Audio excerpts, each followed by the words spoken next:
A natureza do conflito cósmico, quinta-feira, 27 de fevereiro. Que bom que você está aqui para a gente continuar estudando a palavra de Deus juntos. Diz aqui, como é possível um conflito entre Deus e Satanás? Como alguém poderia se opor ao Todo-Poderoso? Se o conflito cósmico fosse simplesmente por poder, teria acabado antes de começar. Ele devia ser de um tipo diferente.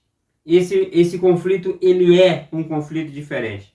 Esse conflito gira em torno da disputa sobre o caráter de Deus. Porque se dependesse do poder de Deus, o inimigo, essa luta não teria começado. Um conflito sobre as acusações caluniosas que o diabo levou contra Deus e de que, entre outras coisas, ele não é totalmente bom e amoroso.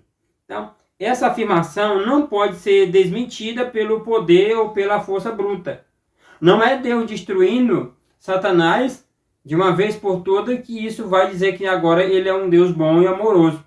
É diferente. É mostrando quem é na verdadeira natureza do inimigo, para que as pessoas reconheçam que, de fato, quem está com a razão, de quem tem um caráter justo e íntegro diante de Deus. O verdadeiro caráter do usurpador e seu objetivo real deveria ser compreendido por todos. Deveria ser dado um tempo para que os seus atos de maldade mostrassem quem ele realmente é. Então, quanto mais o tempo passa, mais nós temos certeza de que o inimigo é ruim, de que o inimigo traz coisas ruins para o mundo. E que cada dia o mal ele está se crescendo e a gente percebe o quanto o mundo governado por inimigo é ruim. Ou seja, quanto mais tempo nós vivemos nesse mundo, mais maldade a gente vê, mais violência a gente vê, mais a gente percebe a natureza do mal. Entende? Então, assim, isso só se é percebido com o quê? Com o tempo. Então, foi necessário que essa guerra ela se estendesse um pouco mais até chegar a nós e chegasse em nosso tempo. Isso, como é o caráter do diabo e quais são as suas estratégias? Sabe, João 8, 44 e 45 fala que ele é mentiroso e pai da mentira, aqueles que mentem, vivem na prática da mentira. E que ele jamais se firmou na verdade. Então, ele é o enganador. É o que diz lá em Apocalipse capítulo 12, verso 9.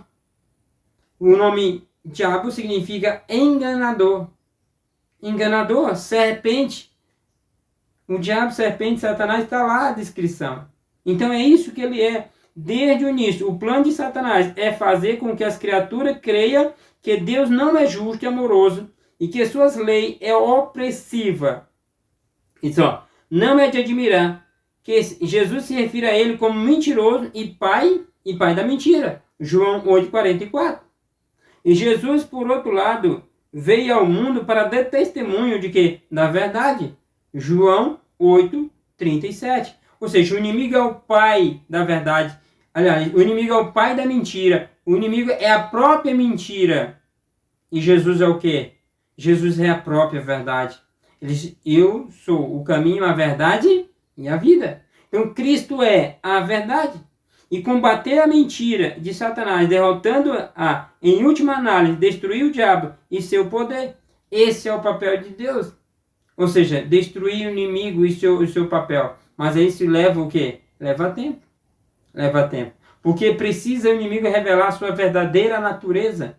E Deus provar também a sua natureza. Aqui, por exemplo, Satanás, em Apocalipse, Satanás é a antiga serpente. Antiga serpente, 2, aquele que acusa o povo de Deus perante a corte celestial. Ele é o quê? O acusador. O dragão que governa e seduz o mundo inteiro. A palavra grega traduzida como diabo significa acusador, mostrando mais uma vez que o conflito cósmico diz respeito à crença, especialmente sobre o caráter de Deus. Então o diabo, ele tem o papel de acusar os filhos de Deus, acusar o próprio Jesus, acusar o próprio Deus. A maior acusação dele é contra o próprio Deus, dizendo que Deus é mentiroso. Foi uma das primeiras coisas que ele disse para Eva, que Deus estava mentindo. Porque se eles comessem, ele abriria os olhos e seria semelhante ao Altíssimo.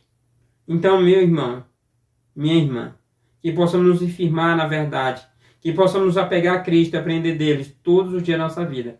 Essas bênçãos nós devemos clamar a Ele. Por isso, o que eu desejo para você é que Deus te abençoe, não só hoje, mas todos os dias da sua vida, que você cresça no conhecimento, na graça de Cristo Jesus. E eu espero você amanhã para mais um estudo da Palavra de Deus.